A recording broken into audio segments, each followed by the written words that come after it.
சிவார்ப்பணம். வணக்கம் ஃப்ரெண்ட்ஸ், நீங்கள் பார்க்கறது ஒருக்காமலை புரட்டாசி பெருமாள் வரதராஜ பெருமாள் கோயில். இது சேலம் டு கோயம்புத்தூர் பைபாஸில் சங்ககிரிக்கு பக்கத்தில் இருக்குது. இது ஒரு கல்லே இருக்கிறதுனால ஒரு கல் மலை அப்படிங்கிறதா மருவி ஒருக்காமலை அப்படின்னு வந்துருச்சுன்னு சொல்கிறாங்க.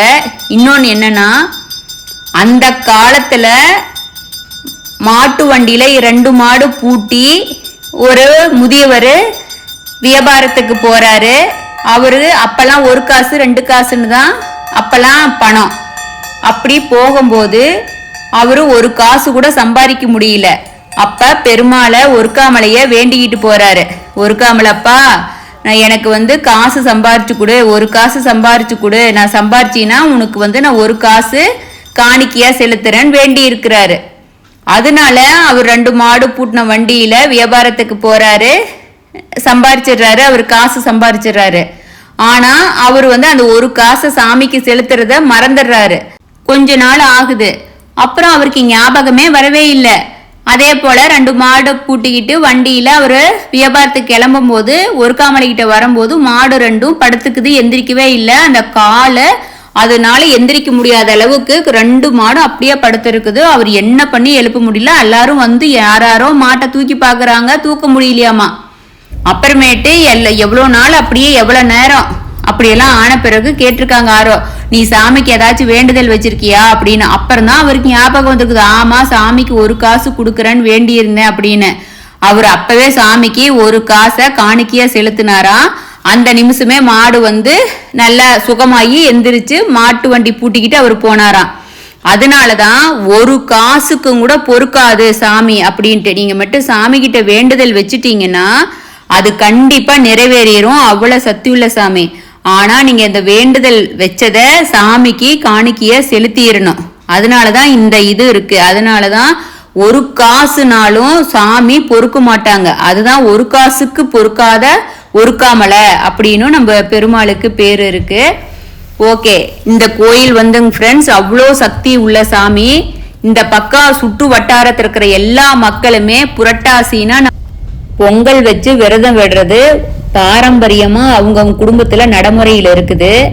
வருஷத்துல அவங்க 1 கிழமை கண்டிப்பா பெருமாளுக்கு பொங்கல் வச்சு படையல் போட்டு சாமிக்கு விரதம் விடுவாங்க. அந்த பக்க பிற்கட்ல சுத்து வட்டாரத்துல இருக்கிறீங்கெல்லாம் இப்ப மாடு கண்ணு வச்சிருப்பாங்க இல்லையா, தோட்டந்தொரவு மாடு கண்ணு போட்டுச்சுன்னா 3 வாரம் பால் கொண்டாந்து சாமிக்கு கொடுப்பாங்க. கொடுத்துட்டு திருக்கோடி வச்சுட்டு போவாங்க. அப்படி திருக்கோடி வைக்காத 3 வாரம் பாலை கொடுத்துட்டு வரீங்களும் இருக்காங்க. அப்படி வச்சுட்டு வந்தா என்ன, சாமிக்கு அபிஷேகத்தை கொடுத்துட்டு வந்தா என்ன அப்படின்னா, அந்த வருஷம் ஃபுல்லா மாடு நோய் நொடி இல்லாத நல்ல முறைக்கு பால் கறக்கும் அப்படிங்கிறதுனால சாமிக்கு வேண்டுதல் பண்ணிட்டு கம்பல்சரி அது மாதிரி பண்ணுவாங்க. உப்பனாச்சும் காரு பைக்கு எல்லாம் போற மாதிரி கொஞ்சம் வருஷத்துக்கு முன்னாடி ரோடு போட்டாச்சு. அந்த காலத்துல எல்லாம் ஃபர்ஸ்ட் பஸ்ஸே இருக்காது. அந்த பஸ்ல கஷ்டப்பட்டு வருவாங்க, நடந்து வரவங்களா உண்டு அந்த காலத்துல. அதுக்கப்புறம் பஸ் வந்துச்சு. பஸ் வந்தாலும் இங்க கோயிலுக்கு வந்துட்டா மலையடி வாரத்துல இருந்து நடந்து தான் போகணும். நடந்து போற பாதையும் ஒத்தையடி பாதையா தான் இருக்கும். அந்த ஒத்தையடி பாதையிலையும் போய் சாமிக்கு திருக்கோடி பால் கொடுத்துட்டு வருவாங்க. அவ்வளோ சிறப்பு மிக்க சத்துள்ள சாமி நம்ம பெருமாள். இந்த கோயிலுக்கு பக்கத்துல தான் ஐவேலிங்கிற கிராமம் ரொம்ப பக்கமா இருக்குது. இது வரலாற்று சிறப்பு மிக்க ஊரா இருக்கு. இங்க அசதி அப்படிங்கிற ஒரு தலைவன் அந்த கிராமத்துல எல்லாம் இருப்பாங்க இல்லையா, மாட்டுக்கு தலைவர், மாட்டு மேய்ச்சிக்கிட்டு இருப்பாங்க இல்லையா, அந்த இடையர் தலைவர் இருக்கிறாங்க. அந்த சமயம் நம்ம அவைப்பாட்டி போறாங்க. அவைப்பாட்டிய கூப்பிட்டு அவரு தங்க தட்டுல சாப்பாடு கொடுத்து உபசரிச்சதா வரலாறு இருக்கு. அங்க காட்டுல கிடைச்ச பழங்களை எல்லாம் கொடுத்து அவருக்கு உபசரிச்சிருக்காரு. அந்த ஐவேலி அசதி அப்படிங்கறதான் பின்னால அவருக்கு வழங்கப்பட்ட பெயரு அப்படின்னு சொல்லி இருக்குது. அது அசதி கோவை அப்படிங்கறதுல நம்ம அவ்வைப்பாட்டி பாடி இருக்காங்க.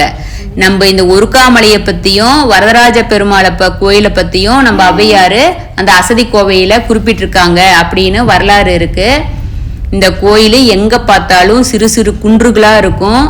அந்த குன்றுக்கு நடுவுல தான் மலையா ஒரு பெரிய கல் இருக்குது. அந்த பெரிய கல்லுக்கு அடியில தான் குகை மாதிரி இருக்கும். அந்த குகைக்குள்ளதான் சாமி இருக்காங்க. நம்ம சாமி எப்படின்னா சுயம்பு மூர்த்தியா இருக்காங்க. எப்படின்னா சங்கு சக்கரம் நாமத்தாட இருப்பாங்க. அது இயற்கையா பாருங்க, இப்ப தெரியுது இல்லையா, அதுதான் அந்த பெரிய குன்று. அந்த குன்று கடியில தான் சாமி இருக்காங்க. இப்பதான் காரெல்லாம் போற மாதிரி இந்த கொஞ்சம் வருஷத்துக்கு முன்னாடி தான் போட்டிருக்காங்க. முதல்லாம் ஒன்லி நடைபாதை மட்டும்தான். இந்த கோயிலுக்கு 2 வழியா போகலாம். கொங்கனாபுரம் சைட்ல இருந்தும் வரலாம், நம்ம சங்ககிரி பைபாஸ் வழியில இருந்தும் சாமிக்கு போறதுக்கு வழி இருக்கு. இதை இப்போ அரசாங்கம் எடுத்து நடத்திக்கிட்டு இருக்காங்க கோயிலை. நீங்க இந்த கோயிலுக்கு போகும்போது நம்ம ஆஞ்சநேயர், ராமபக்தர் ஹனுமனு, மலை ஃபுல்லா அவங்க தான் இருக்காங்க. மயில் இருக்காங்க, அப்புறம் நிறைய விலங்கெல்லாம் இருக்குதுங்கிறாங்க. நமக்கு மயில் தெரியும். இது மாதிரி ராமபக்தர் ஹனுமனை தான் நீங்க மலை ஃபுல்லா பார்க்கலாம். இந்த கோயிலோட சிறப்பு என்னன்னா, சாமிக்கு திருக்கோடி வச்ச பிறகு அங்க பூசாரி சாமிக்கு பூஜை பண்றவரு ஹனுமனை கூப்பிட்டு அது வரைக்கும் ஹனுமன் எல்லாம் வெயிட் பண்ணிட்டு இருப்பாங்க. அந்த திருக்கோடி பொங்கலை கொடுக்கும்போது லைனா ஒவ்வொருத்தரும் ஒவ்வொரு உருண்டையை வாங்கிட்டு போயிடுவாங்க. அது அவ்வளோ சிறப்பு மிக்கதா இருக்கும் அங்க ஹனுமன் பண்றது. இப்ப நம்ம போற வழியில எல்லாமே நம்ம நிறுத்தி நம்ம ஹனுமனுக்கு எல்லாம் சாப்பாடு கொடுத்துக்கிட்டு போனோம். வரும்போது திருக்கோடி பொங்கலும் கொண்டு அதே போல நம்ம கொடுத்தோம். இப்ப கிராமத்துல இந்த கோயில் எப்படி சிறப்பு அப்படின்னா பாருங்க, நம்ம கோயில்ல டவுன்ல இருக்கிற கோயிலெல்லாம் ஃபுல்லா பில்டிங்கா இருக்கும். நம்ம போற வழி வர்ற வழி ஃபுல்லா பில்டிங்கா இருக்கும். ஆனா இந்த கோயில்ல மேலையும் பில்டிங் எல்லாம் எதுவுமே இருக்கவே இருக்காது. அந்த குகைக்குள்ளதான் இருக்கிறதுனால நீங்க போறது ஃபுல்லா இயற்கை காட்சியா இருக்கும். அவ்வளோ ரம்யமா இருக்கும். கோவிந்தா கோவிந்தா கோவிந்தான்னு கோஷம் கேட்கும். இங்க மேலே இந்த இடத்துக்கு தான் உள்ள ஸ்டார்ட் ஆகுது சாமிக்கு போறதுக்கு. இந்த இடத்துக்கு மட்டும் ஒரு சின்னதா கேட்டு போட்டிருப்பாங்க. ஆனா நிறைய தூரம் இருக்காது. போனா ஒரு 10 நிமிஷத்துல போயிடலாம். மலை ஏறிடலாம். நம்ம போனோம்னா அங்க காரை நிறுத்திட்டு ஏறணும்னா அந்த கொஞ்சம் படிக்கட்டு ஏறணும். காரை நிறுத்திட்டு கொஞ்சம் படிக்கட்டு ஏறினோம்னா அந்த சாமி உள்ள நுழையிற இடமே குமிஞ்சு போற மாதிரிதான் இருக்கும். ஒரு ஆளு தான் ஃபர்ஸ்ட் உள்ள போற மாதிரி இருக்கும். போயிட்டு சாமிக்கு உள்ளேயும் அந்த கல்லு இருக்கிற சாமி குகைக்குள்ளேயும் நிறைய பேரெல்லாம் இருக்க முடியாது. உள்ளுக்குள்ள பாறைக்குள்ள சாமி கருவறைக்குள்ள போகும்போது ஒரு 10 பேர் அது மாதிரிதான் உள்ள நிக்க முடியும். நின்று சாமி கும்பிட்டு வெளியில வந்துடணும். அது மாதிரி ஆதி காலத்துல எல்லாம் அங்க பூஜை பண்ற பூசாரி வாயி காது மூக்கு எல்லாம் சேர்த்து பெரிய துணியில கட்டிக்கிட்டு தான் அவர் பூஜை பண்ணுவாரு. இப்ப இருக்கிற ஹனுமன் பாருங்க, ஒவ்வொரு வண்டியிலையும் தேடுவாங்க. அவங்க பாக்கெட்டுக்குள்ள ஏதாச்சும் வண்டியில வச்சிருக்காங்களா அப்படின்னு சொல்லிட்டு தேடி செக் பண்ணி ஏதாச்சும் இருந்தா அவங்க எடுத்துக்கிட்டு போயிடுவாங்க. இப்பதான் நம்ம கார்ல இருந்து வந்த பிறகு இந்த இடத்துல தான் படிக்கட்டு ஸ்டார்ட் ஆகுது. இங்க எல்லா மக்களும் பாருங்க தீபம் வச்சு கும்பிட்டுட்டு கற்பூரம் ஏத்திட்டு சிதறகா உடைக்கிறீங்களா இருந்தா சிதறகா உடைச்சிட்டு இந்த படி வழியா ஏறி போகணும். நிறைய படியெல்லாம் இல்லை, ஓரளவுக்கு கொஞ்சம் படிக்கட்டு தான் இருக்குது. ஏறி போனோம்னா அந்த இடத்துக்கு குன்று வந்துடும். உள்ளுக்குள்ள போனோம்னா நம்ம தேங்காய் பழம்லாம் உடைச்சிட்டு நீங்கள் திருக்கோடி பொங்கல் வேணும் வாங்கணும் அப்படின்னு சொன்னால் அங்கே கோயில் மூலியமாகவும் இருக்குது, கவர்மெண்ட் மூலியமாகவும் வச்சுருக்காங்க. திருக்கோடி பொங்கல் நீங்கள் 10 ரூபாய்க்கு ஒரு உருண்டை 10 ரூபான்னு சொல்லிட்டு திருக்கோடி பொங்கல் நீங்கள் அங்கே பணம் கட்டினீங்கன்னா திருக்கோடி பொங்கல் கொடுப்பாங்க. அந்த பொங்கல் வாங்கிட்டு நீங்கள் வீட்டுக்கும் எடுத்துகிட்டு வரலாம். நாம் ரெகுலராக இந்த கோயிலில் இப்போ நமக்கு 53 வயசு ஆகுது. இந்த பிறந்ததுலேருந்து இந்த கோயிலுக்கு பூஜை பண்ணி புரட்டாசி விரதம் விட்டு பழக்கம். அப்போல்லாம் எங்களை சின்னதாக இருக்கும் போதெல்லாம் எங்கள் அப்பா வருவார். எங்கள் அப்பா சாமிக்கு பாலை கொடுத்துட்டு திருக்கோடி பொங்கல் வாங்கிட்டு வந்த பிறகு வீட்டில் அம்மா பொங்கல் எல்லாம் பண்ணி வச்சுருப்பாங்க. அப்புறம் அப்பா வந்ததையும் தழுவு போட்டு சாமி விரதம் விடுவோம். அப்புறம் கொஞ்ச நாள் நம்மளாம் ஆகும்போது இங்கேயே பொங்கல் கொண்டு இங்கேயே மலை அடிவாரத்தில் சாமிக்கு பொங்கல் வச்சு குழம்பு ரசம் இது மாதிரி எல்லாம் படையல் படைச்சு செஞ்சு சாமிக்கு இங்கேயே படையல் வச்சு மேலே சாமி கும்பிட்டுட்டு விரதம் விட்டுருவோம். இப்போ பாருங்க, இதுதான் திருக்கோடி தீபம் எரியுது இல்லையா, இதுதான் திருக்கோடி தீபம். இது காலையில் நம்ம விடிய காலையில் சாமி கோயிலுக்கு நம்ம ஒரு 7:30 மணிக்கெல்லாம் போயிட்டோம். கிழக்கு பக்கம் பாருங்க சூரிய பகவானை தரிசனம் பண்ணிக்கிங்க. ஹனுமன் பாருங்க சுற்றி இருப்பாங்க, சுற்றி இருக்கு பாருங்க. அந்த குன்றுக்குள்ள உள்ளுக்குள்ள வரும்போதே அந்த வழியா வரணும். வந்துட்டோம்னா இப்போதான் குன்று சாமியோட கருவறை இருக்கிற இடம். இந்த ஆஞ்சநேயர் வந்துட்டு கல்லுலேயே செதுக்கி வெளியில் இருக்குது, அந்த முன்னாடி உள்ள நுழையிற இடத்துல இருக்குது. இதெல்லாம் இந்த சாமியெல்லாம் ஆதி காலத்தில் முன்னோர்கள் வச்சுருக்காங்க. இவங்கெல்லாம் என்ன யாருன்னு சொல்லிட்டு தெரியாது. ஒருத்தர் பொன்னார் சங்கர்னு சொல்கிறாங்க, இல்லை அது போல் யாருன்னு தெரியாது. நாம் கருவறையில் சாமிக்கு கும்பிட்டுட்டு சாமிக்கு எனக்கு ஞாபகம் தெரிஞ்சதுலேருந்து எங்கள் அப்பா பாட்டு பாடி இருக்கிறாரு. அதுக்கப்புறம் நாம் இப்போ எந்த கோயிலுக்கு போனாலும் அந்தந்த சாமிக்கு பாட்டு பாடுவோம். இப்போ நம்ம பெருமாள் உருக்காமலைச்சாமி வரதராஜ பெருமாளுக்கு நம்ம வெங்கடேஸ்வர சூத்திரம் பாட்டு பாடணும். இந்த கோயிலோட பரம்பரை பூசாரி அவர் கோயிலை பற்றி சொல்கிறாரு, கேளுங்க ஃப்ரெண்ட்ஸ். இப்போ உருக்காமலை சாமியோட வரலாறு எப்படிங்க? சுயம்புவா? இது வந்து சுயம்புங்க. இது வந்து தலைக்கட்டாக இருக்குது. ஒரு 5-6 தலைக்கட்டுக்கு மேலேயே இருக்குங்க. ஓகே. 217 வருஷமாக ரெக்கார்டே இருக்குங்க. இது வந்து இடையே வரது அப்படியே பரம்பரையாகவே நாங்கள் வந்துட்டு இருக்கிறோம். இதுக்கு வந்து செஞ்சுட்டு இருக்கிறோம். இது வந்து சுயம்பு ராம சங்கு சட்டம் தான் நமக்கு பெருமாள் புரட்டாசி திருவிழாவே இதை வச்சு தான் நடக்குதுங்க. நமக்கு சுயம்பே அதுதாங்க. சாமி பெருமாள் பாதம் எப்படி? ராமர் பாதம். இது வந்து ராமர் பாதம். இது வந்து ராமர் பாதம். நமக்கு ராம சங்கு சொல்லுவோம். அவ்வளோதாங்க நம்ம கருவறைங்க. ஓகே. இப்ப நீங்க பாக்குறீங்க இல்லையா, அந்த பாறையில சங்கு சக்கரம் ராமம் அது 3 அப்படியே சாமி இயற்கையா சுயம்புவா இருக்காங்க. ஆனா இந்த பெருமாள் உருக்காமலைச்சாமி அவ்வளோ சத்துள்ள சாமி. இந்த சாமி கிட்ட நீங்க வேண்டுதல் வச்சுட்டு திருக்கோடி பண்றோம், நீங்க என்ன மாதிரி வேண்டுதல் வைக்கிறீங்களோ அதை மட்டும் சாமி டக்குன்னு நிறைவேற்றி கொடுத்துருவாங்க. நீங்க அதை செஞ்சுட்டீங்கன்னா உங்க வாழ்வுல எப்பவுமே வெற்றி தான். பாருங்க, ராமபக்தன் ஹனுமர் மலையை சுத்தி இருப்பாரு, நடக்கிற இடம் ஃபுல்லாவும் இருப்பாங்க. நீங்க கோயிலுக்கு போனீங்கன்னா உங்களால முடிஞ்ச அளவுக்கு கொண்டுட்டு போய் கொடுத்தீங்கன்னா அது ஒரு புண்ணியமா இருக்கும். ஆனா ஒரு வேண்டுதல் வச்சுட்டு மறந்துடாதீங்க. நம்ம அந்த கதை கூட நம்ம சொன்னோம் இல்லையா, அந்த பெரியவர் கதை சொன்னோம் பார்த்தீங்க. இப்போ நம்ம சாமி போய் கும்பிட்டுட்டு நம்ம இறங்கி நடந்து வந்துட்டு இருக்கோம் படிக்கட்டில். அது போல நம்ம ரெகுலரா நம்ம எல்லா கோயிலுக்கும் போறோம் வரோம். ஆனா வருஷத்துல ஒரு டைம்னாச்சும் நீங்க புரட்டாசி அப்படின்னா நீங்க சனிக்கிழமை இதை பார்க்குற மக்கள் யாரா இருந்தாலும் ஒரு தடவை போய் பார்த்தீங்கன்னா அவ்வளோ ஹாப்பியா இருக்கும், மனசுக்கு நிறைவா இருக்கும், தெய்வத்தோட உங்களுக்கு அருள் கிடைக்கும், நீங்க வேண்டுதலை நிறைவேற்றுவாங்க சாமி. ஆனா நான்லாம் எப்பவுமே வேண்டுதலே வைக்கிறதே இல்லை. இந்த பிறவியில நமக்கு உடம்புல உயிர் இருக்குது, நம்ம அங்க சாமி நம்மளை வர வைக்கிறாங்க, போறோம். நம்ம கர்மாவினா அதே போல நம்ம கர்மாவினா இருந்தா மட்டும்தான் நம்ம பெருமாளை போய் தரிசிக்க முடியும். இப்ப சங்ககிரி பைபாஸ் கோயம்புத்தூர்லயே அவ்வளோ மக்கள் போவாங்க வருவாங்க. எல்லாரும் போறாங்களா அப்படின்னா கிடையாது. இந்த இந்த மண்ணுல மலையில காலை வைக்கிறதுக்கு பெருமாளை யாரை கூப்பிடுறாங்களோ அவங்க மட்டும்தான் போக முடியும். ஆனா அப்படி உங்க கர்மாவினை நல்லா இருந்து போனீங்கன்னா தெய்வத்தோட அனுக்கிரகம் உங்களுக்கு கிடைக்கும். பிரபஞ்சம் பஞ்சபூதத்துக்குள்ளதான் இங்க இருக்காங்க. நீங்க வந்து இயற்கையா இருக்காங்க சாமி. எப்படின்னா அந்த கல்லுனா என்ன, பஞ்சபூதம் தான். அவ்வளோ பெரிய பாறைக்குள்ள சாமி இருக்காங்க. நீங்க புரட்டாசி தான் போகணும்னு இல்லை, வாரத்துல வருஷத்துல எந்த சனிக்கிழமையா இருந்தாலும் சனிக்கிழமை கோயில் ஓப்பனா இருக்கும். நீங்க போறதுன்னா நீங்க அங்க கேட்டுட்டு சனிக்கிழமைனா எப்ப வேணா நீங்க போயிடலாம். மற்ற நாள் போகணும் திருக்கோடி வைக்கணும்னு சொன்னீங்கன்னா அது மாதிரி அங்க கோயில் இருக்கிற பூசாரி கிட்ட நீங்க ஃபோன் பண்ணி கேட்டுட்டு ஃபாலோ பண்ணீங்கன்னா நீங்க கூகுள்ல ஆன்லைன்ல போட்டீங்கன்னாவே கோயிலை பத்தி உருக்காமலை பத்தி வரும். இப்ப பாத்தீங்கன்னா நம்ம சாமி கும்பிட்டுட்டு கீழே இறங்கி வந்துட்டு இருக்கிறோம். இறங்கி வரும்போதும் இங்க பார்க்கும்போது பாருங்க, அது சங்ககிரி மலை. அந்த இடத்துக்கு நீங்க பார்த்தது நிறைவா இருக்கும், ஒரு மாதிரி ஃபுல்லா கல்லுக்கெல்லாம் இருக்கும் பாருங்க. அதுதான் சங்ககிரி மலை, தெரியுது இல்லையா? அந்த சங்ககிரி கோட்டைன்னு சொல்லுவாங்க இல்லையா, அங்கதான் இருக்குது அது சங்ககிரி மலை. ரொம்ப ரம்யமா இருக்கும். நம்ம கோயில்ல நம்ம எப்ப பாரு மக்களுக்குள்ள மக்கள் ஜனத்தொகைக்குள்ள நம்ம நடமாட்டம் இருக்குது. நம்ம வருஷம் ஃபுல்லா போறோம் வர்றோம். ஆனா இது மாதிரி ஒரு நாள் இதுக்குன்னு ஒதுக்கி நீங்க வந்தீங்கன்னா உங்களுக்கு மைண்டும் ரிலாக்ஸ் ஆகும். அவ்வளோ சிறப்பு மிக்க நம்ம பெருமாள் கோயில.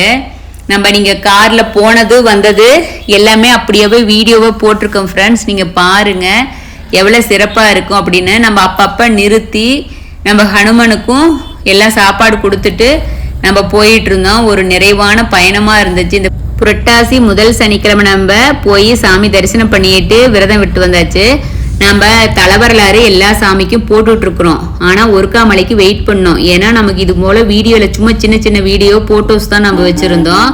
நம்ம மலை ஏறினதுல இருந்து இறங்குற வரைக்கும் வீடியோவா போட்டா எல்லா பக்தர்களுக்கும் யூஸ் ஆகும் அப்படிங்கறதுனாலதான் நம்ம இது வரைக்கும் வெயிட் பண்ணி இருந்து நம்ம இப்ப கோயிலுக்கு போயிட்டு வந்துட்டு நம்ம இந்த வீடியோவை அப்லோட் பண்றோம். இது ரொம்ப ரம்மியமா இருக்கு பாருங்க ஃப்ரெண்ட்ஸ். இப்ப நம்ம இறங்கிட்டு இருக்கிறோம். நம்ம இறங்கி வந்துருவோம்.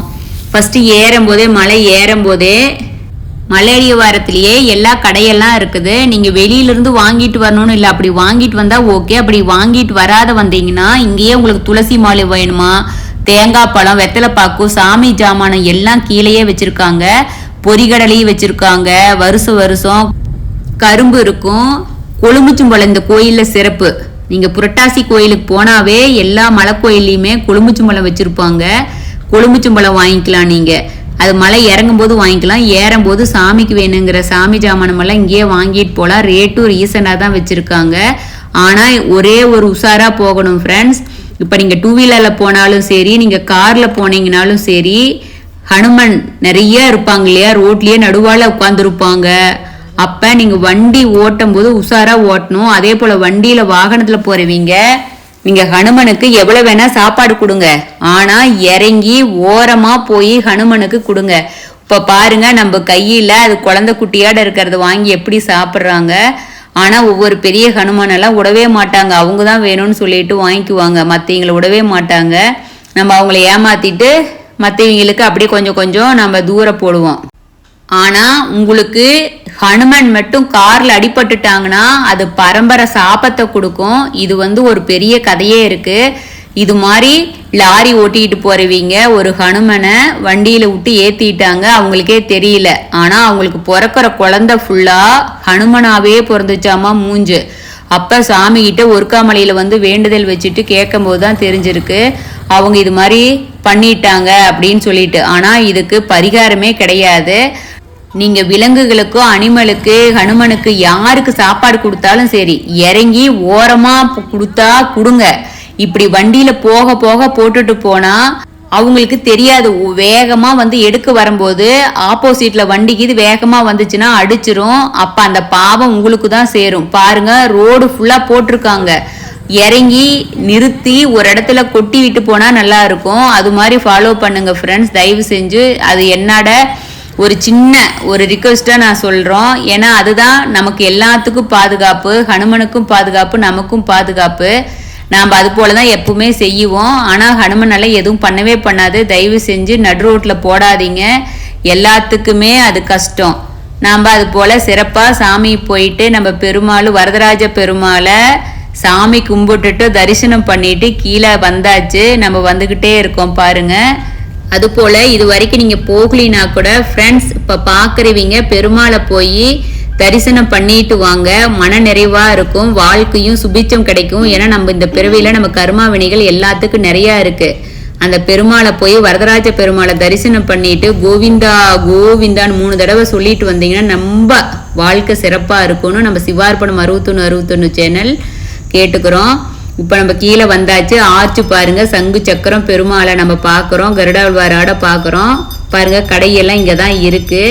நம்ம இதெல்லாம் நீங்க யார் வேணாலும் எது வேணாலும் வாங்கிக்கலாம். அப்படி இங்க வாங்கணும்னா தான் நம்ம ஒரு கோயிலுக்கு வந்த நிறைவாவே இருக்கும், ஹாப்பியா இருக்கும். நம்ம இங்க வந்துட்டு இப்ப மலை ஏறுற இடம் நம்ம நடந்து போவோம் இல்லையா, அங்க போனோம். இது கொஞ்சம் வருஷத்துக்கு முன்னாடி இங்கதான் படிக்கட்டு வழியா போறதுனால இங்க இருக்கிற அந்த ஹனுமன் சிலைக்கு அவ்வளோ பூஜை அவ்வளோ தீபாதனை அப்படியெல்லாம் நடந்துகிட்டு இருந்துச்சு.